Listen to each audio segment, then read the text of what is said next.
Greetings and welcome, everyone. It's All You Can Geek Moviecast, episode 554. I'm one of your hosts, Jim Gass, joined by Corey Feinsod. I'm Young. And Tony Korkanakis. Hello. Welcome, listeners and viewers, to 554 of the Moviecast. Mike is on vacation, so he won't be in here. I'm going to be on vacation next week, so I don't know who's kicking the shows off, but I'll be looking forward to listening to you guys. I love the Mike trying to figure out how to kick off a show on the game. Was it the Gamecast he did that? I by the way, appreciate his apology 10 years in the making for a song I wrote. There was a conversation you guys actually had on the podcast. So, see, I do listen. When I miss the podcast, I want to hear what you guys talked about so I can bring it up. But I forgot to last week. But yeah, so guys, we have a bit of a box office to talk about. And that can tie into what we've been watching too. But did Rotten Tomatoes start doing their... I'll do Box Office Mojo, I guess. That way I just know it. So yeah, weekend box office, we did 31.1 million with Space Jam dethroning Black Widow, which had a 67% drop. Now, I would like to take a second here because the rest of the box office is whatever. Who cares at this point? Fast 9's down to 7.7 million. The amount of slamming journals, articles that came out, about Disney's decision to put Black Widow on its premiere access. I mean, it was the skewed. This Deadline. Whoever wrote that article for Deadline hates streaming, hates it, and just refuses to accept the changes happening. Because the article was like he's basically making fun of them in the article, the entire article. If you ever read it, I read the whole damn thing, and I was like, this guy's really fucking angry. And he neglected to talk about the fact that Fast 9 had the exact same drop. Yeah.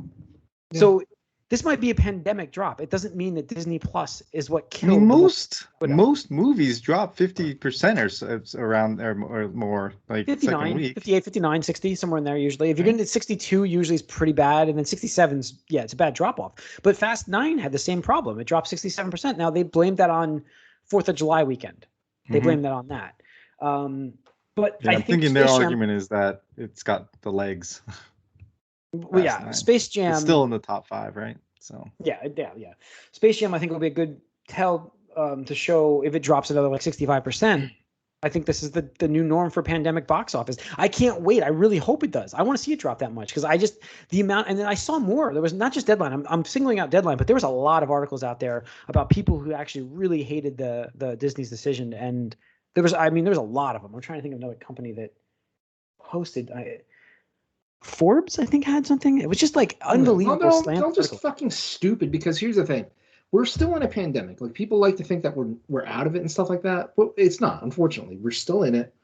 And the thing is, it just made sense for Disney to do this on Premier Access because, like, look, sure, they might have gotten an extra 30 million at the box office or something. I don't know. I'm just making up a number here. I think they did really well with Disney Plus. We talked about it. I think they did an amazing job.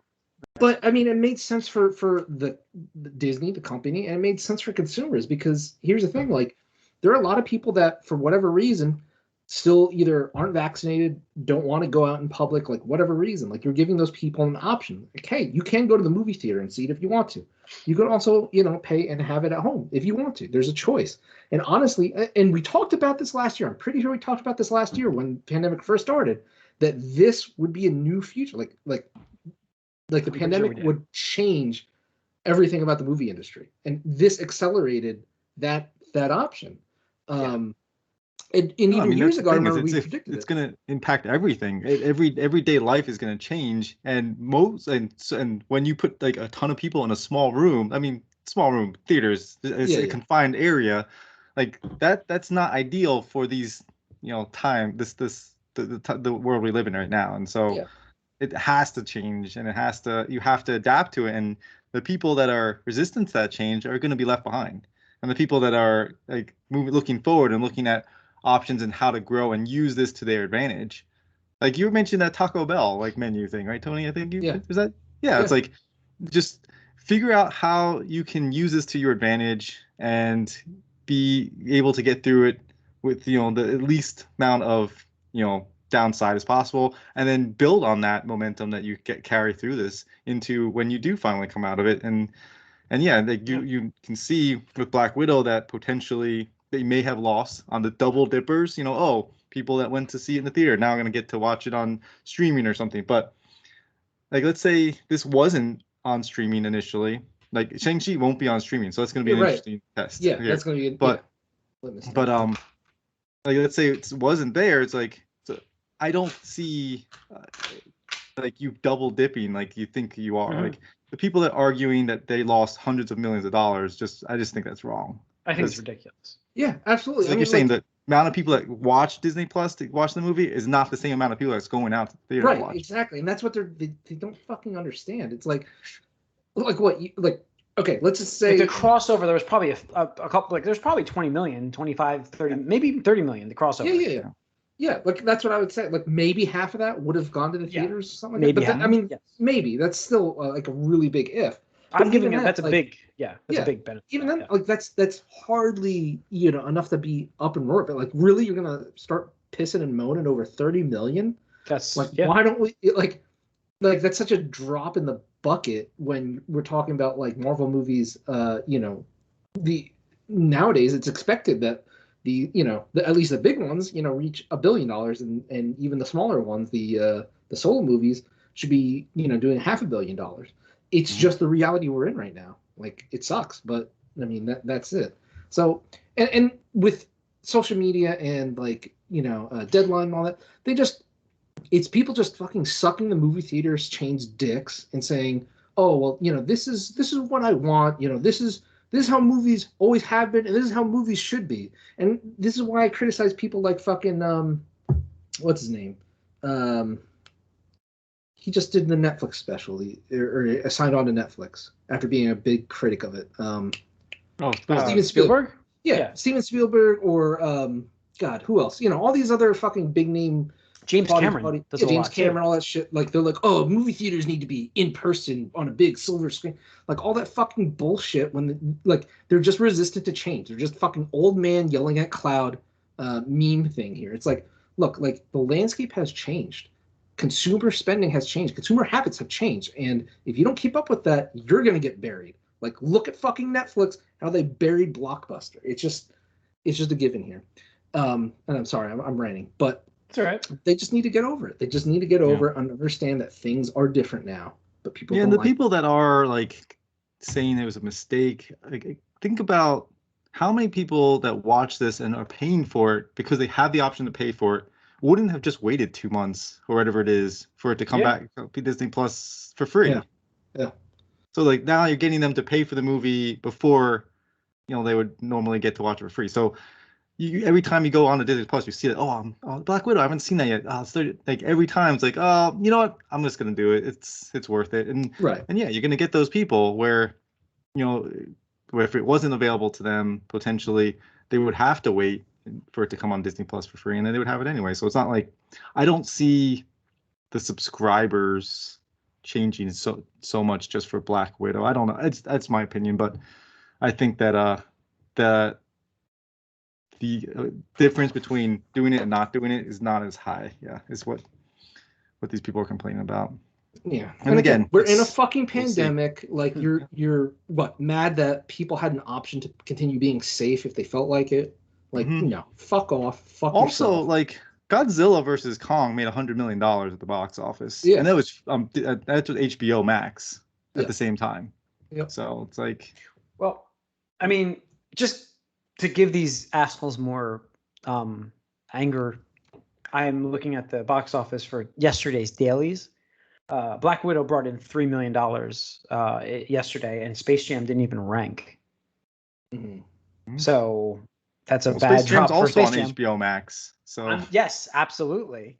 But yeah, so which is where I watched it. But I'll get into that shortly here. But yeah, so I don't know. The box office is, I mean, it's fine. We're gonna have a different box office. We're gonna have streaming. We're gonna start releasing those numbers to show how effective streaming places are with their stuff. I'm sure that's gonna start coming out. I mean, Disney released that. That was in the Deadline article. The guy was like, they're strangely mum about their week 2 sales on Disney Plus, showing that it was all frontline loaded and not selling at all anymore. And I'm like, geez, you don't know that. You're just estimating. Like, you're just theorizing that. You don't know. So, But anyways, all right, let's get into what we went up to. Like I said, I watched Space Jam, the new one, and man, I will tell you guys, it is bad. Really? I couldn't. It is really bad. I got to the part where he got into the cartoon there, and the boys were just like, they're done. They didn't want to watch anymore. I have an 8-year-old in this house. I'm not kidding you guys, that absolutely loves Looney Tunes. Like, absolutely goes to sleep watching them on TV every night, watches them throughout the entire day, watches Space Jam 1, has stuffed animals. I mean, she watches every Looney Tunes show, classics, newer, whatever. Loves it. Absolutely loves it. Does not want to watch this movie again. Didn't like it. She thought it was, I'll go watch the original, she said. I was like, oh, that's okay. Yeah, I mean, it was bad from the start, and like I said, really I couldn't finish it either, and there's no point for me. I was not going to watch without my kids there, so. I finished it. I watched it all with her. They spoilers for those who want to know that, because I don't care right now. They fake kill Bugs Bunny, which is the dumbest idea in the world for kids, to fake kill somebody. I had an 8-year-old that was pretty much crying at first, and then he came back. Maybe that's why she doesn't want to watch it again. I don't know. He's not dead, obviously. He's is it Transformers the movie moment? Yeah. Why? Like, why would you do that? Like we learned this in 1986 with the Transformers the animated movie. Like, people freak out, like kids freak out if they see their hero die. Yeah, like, I mean, literally, it was like I turn around and there's just like streaming water down her face, and I'm like, oh my god, and I'm like, he's not dead, and she's like, well, he's dead. I'm like, just keep watching. It's a cartoon. Come on. Like, they're not going to kill off Bugs Bunny, I promise. How did they even try to kill him off? He gets a glitch in the end. They're in a computer. They're all stuck in a computer game, and he gets the glitch in him, and so he has to be deleted. But the answer to that is Looney Tunes can't be deleted. So that's how he lives. But he's a tune, so they're very durable. But yeah, overall, LeBron James was terrible in this movie. Michael Jordan, I look back, was not great either. But there was a charm to that movie that makes that better. This has got no soul whatsoever. There's no good story to it. There's just nothing, like you saw, Corey. There's no story. You saw the they're just like pushing this whole father-son like, what is it, like, you don't understand because you're old, and I'm a cool kid who wants to do video game development, and it's like, there's original Game Boy in the movie though, Tony. Original Game Boy. Which, if you're a kid, it becomes an adult, and had that like thrown out at him and yelled at him, and now your son is into that stuff. Why would you? That would not be you wouldn't. I don't see people going the way of, you can't touch video games either, like having that imprinted on them. I don't think it was that. I just think he showed how his hard work paid off, and look at what he's at with his hard work that he has. But it's just like that. It's so tropey. It's like, oh, the father wants the kid to be just like him, but the kid doesn't want to be like him because he's not him. But he forces on him. He doesn't understand the kid. And so he has to do something that's going to help him understand. It's just, I don't know. It's very tropey, and it wasn't funny. Oh yeah. And LeBron James, like you said, he's not an actor. He's not like got the charisma to be a leading man. The 3D animated, the 3D animated parts, they turned all the Looney Tunes from 2D to 3D at some point towards the end of the movie. It's part of the story. It looks fucking terrible. But the worst part about the ending of this movie is Warner Brothers, whoever made this, decided to put every single property that Warner Brothers created ever in the entire world into this final basketball game. So they're all in the background. So you're actually spending most of the ending watching the background to see who's actually in it, rather than watching the movie itself. It was a bad decision, really bad decision. Or I was looking for characters that I had recognized in the background. But bad movie. But I also watched Quiet Place 2. That was, I'm not gonna. It was good, I guess. Did not like. Well, no, I could say I didn't like the ending, but it's because I don't know. It's not really an ending, so I feel like they now have plans to make a ton of these movies. After the first one, really, they didn't think they were going to, and I did not like the way this movie finished up. I will say that. How about that? To the point where they Ultroned it.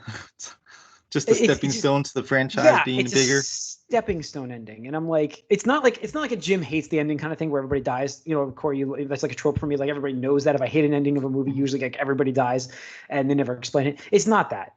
It's not that at all. It's a building block ending that doesn't really have an ending, and you're like, the credits roll, and you're like, what? that's the ending, and that's the way I felt. But the movie itself was fine, up until that point. It just get ready to finish this fight, Jim. Was a good continuation. Yes, it was a good continuation of the story. And was it Cillian Murphy? Is that his name? Mm-hmm. Yeah, he's in it. I thought he was great. I thought he was great in this. He's always good. Yeah, I like him. Yeah, I felt like it was a continuation of a story that they didn't plan on continuing, but now they're like, okay, now we're going to do this like 8 times. But overall, it was good, I guess. That did really well at the box office. Also, speaking of box office, there's nothing wrong with it. I didn't. And it's not on streaming, so just don't expect like you're watching. Just wait to watch it because you might as well wait till 3 comes out and then go watch this and then finish, like Corey said, finish the fight in 3. Because it's like credits rolling. You're like, the fuck was that? You teased me. So, and that's pretty much it for me. I've watched some shows and stuff, but that's about it. So, Tony, what have you been doing? Anything watching? Let's see. I finished watching Code Geass, that anime. I forget if I mentioned that. Both series? No, just season 1. The first. Okay. And I gotta say, like, this series has pretty good acclaim from what I remember, or at least notoriety. But damn, this I can't remember the last time I was like so mad at an anime where I'm just like, I hate the main character. He gets worse next season. That's what I heard. But I absolutely loathe the main character, and by the end, I was actively rooting for him and anybody he cared for to just come to harm, because I was just like, you suck, dude. You're not a good guy. You're a bad guy. No, he's absolutely a villain. In season 2, he's full blown crazy villain guy. Oh my god, dude! I was just like, why do people like this show? I don't understand. It's it's honestly, it starts off really well though. Yeah, like the first half, I was like, okay, I can get it. But once he just got so crazy, insane, I was just like, what the fuck is going on? Just to put this in context, the main character of the show, it's sort of like a grounded Gundam series, only on Earth. I've seen screenshots of what it is, so I kind of had an idea that's what it looked like. But it takes place in an alternate Earth reality where there's 3 superpowers, and it's China, Britannia, and something else or something like that. I feel like I've watched the beginning of this. Yeah, I don't know. Yeah, go on. Basically, this seemingly average-looking high school kid inherits this mysterious woman's superpower called the Geass, and what he can do is, as long as he can make eye contact with somebody, he can usher them a command, and they'll listen to him. He'll be he could be knock yourself out or shoot yourself or something like that, and they'll do it. In one of the first episodes, he tells this group of soldiers that are trying to kill him to shoot themselves, and they absolutely do it. And it's I mean, okay, that was in self-defense. That's kind of fair, Well, and at first he's horrified. Yeah, as well. Yeah, exactly. But it only works on an individual once, so he can't do it multiple times to the same person, anything like that. And then he's he's called Lelouch of the Rebellion because he's trying to take down Britannia, because Britannia has this. They conquered Japan, and basically Japanese people there are looked down upon, and they're the scum of the earth, basically, and all that stuff. And he decides to take down Britannia because he made a promise to himself when he was younger. And at first you're okay, he's just trying to liberate Japan. That's cool, that's worthwhile and stuff like that. But then you find out it's not really, he's not trying to do it for a noble cause. You find out that, spoiler alert for this 15-year-old anime or whatever. That's fine. That it's because he's half prince and his father is the king of Britannia, and he feels that his father somehow secretly got his mother killed, and so he just wants revenge on his dad. So he doesn't really give a shit about Japan. It's just an ends to a means for him.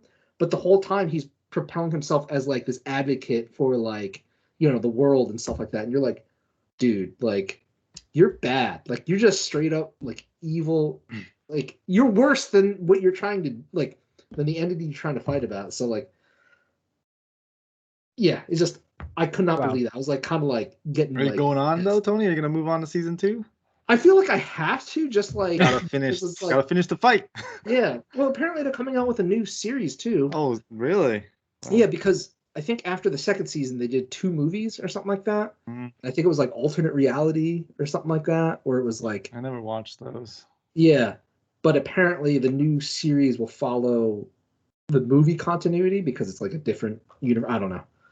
But yeah, I've heard like after that I was just like, why do people like this anime? I just legitimately did not understand it. It was like, man, what if Game of Thrones is about Ramsay? Like, just terrible. Wow. Huh. All right. That reminded me of I bowled with this guy.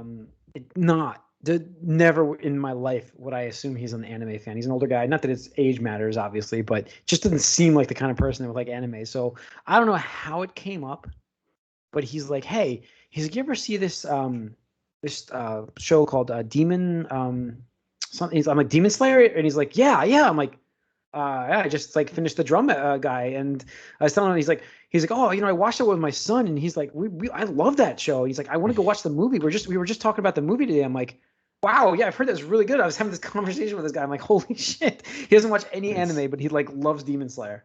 So it makes me want to really watch that even more now that I'm that far behind. But anyways, Corey, what have you been watching?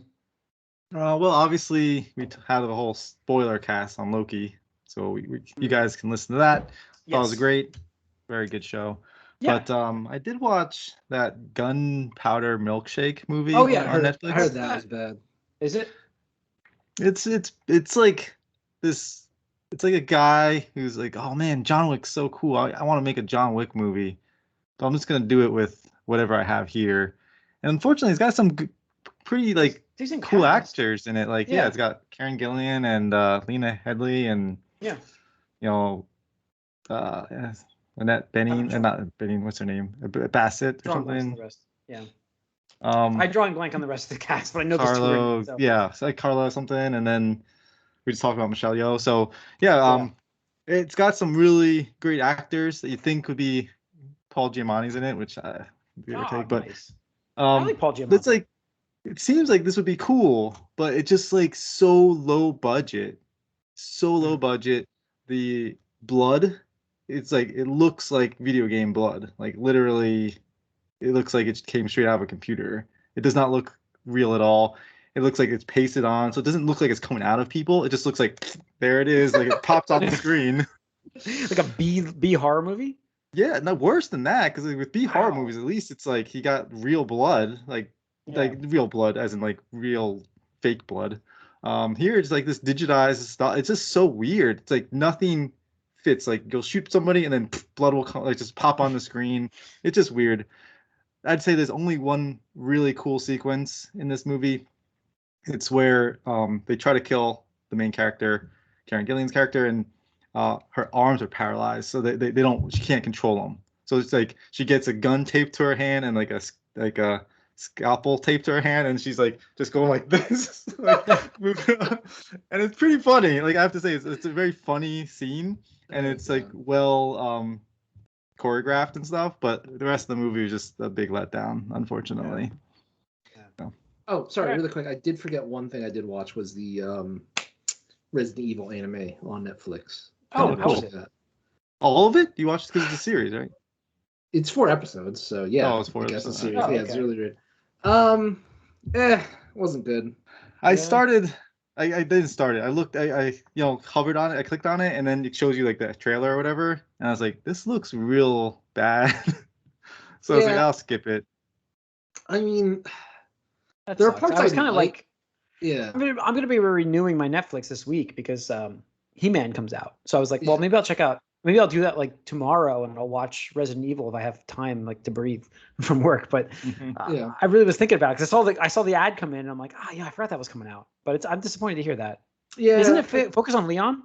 Yeah, and that's the thing. Is like that's the most likable, easiest to write for character in this goddamn universe, and it's like his parts are fine. Like he himself is fine, but like everybody else in this series just is legitimately terrible. And again, it's kind of one of those things where these characters do some bad shit. We're just like, not Leon, but like, I'm just like, okay, so like nobody's mad about this. Like, why isn't anybody mad about what these people just did? And it's just mind-boggling. And it just feels like they're trying to build up to something better or bigger or something like that. Because they leave it open-ended with some things. But I just didn't care. Does it look like they put like money into it? Because like from the trailer, it looks like it kind of looks low budget.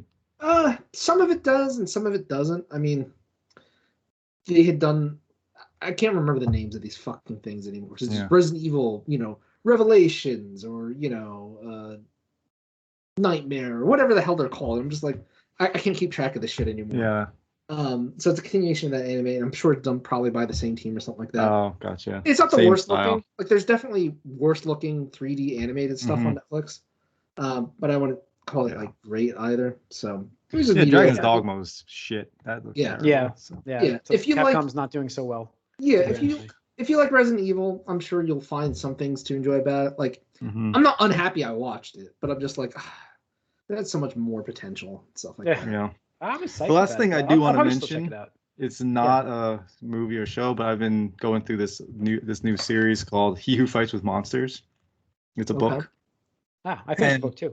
I got to talk about it. But go on. This is the main character is like one of my favorite main characters I've ever like listened to, because it's weird. Like, it reminds me of Ted Lasso a little bit, in that Ted Lasso knows who he is. Like, he knows who he is, and he's unapologetic about it. And this character is the same exact way, because like basically it's another thing where this guy, he lived on Earth, but then he gets summoned into this alternate world where he's got video game prompt type things and RPG style stuff, but it's a fantasy world, and so he's actually an outsider or something like that, considered an outworlder or something. So he's technically not human in this place, because his race is outworlder.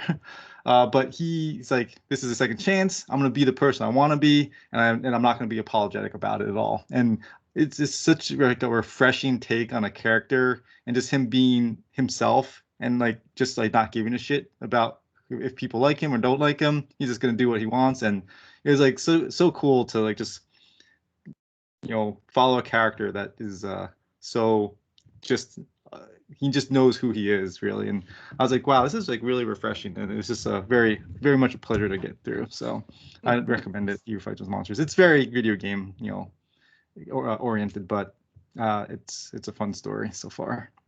Okay, cool. Yeah, all right, let's get into, I finished I read Light of the Jedi, okay, yeah, so or I listened to it, so I mean, I'll talk on Audible. Yeah, I picked it up, and it was fine. I mean, it's weird to have a story without dark side people against the Jedi, which was kind of cool, but it also ended abruptly for a first book. I felt like there wasn't really a good ending for it. So, and then the second one I saw is out, so I am going to read that one or listen to it. So I'll talk more about it when I finally get, I hope, the full story. So, because it really just left off with too big of a cliffhanger, in my opinion. So, and it was very, very, very slow. Half of the book, it was like I would go at least half where you're like, this story is just dragging, and I'm like, if I was not that much into Star Wars, this would have been the end of this easily for me. But the second half of the book is fantastic. It just he basically Robert Jordaned it for the longest time. So that's unfortunate. Yeah.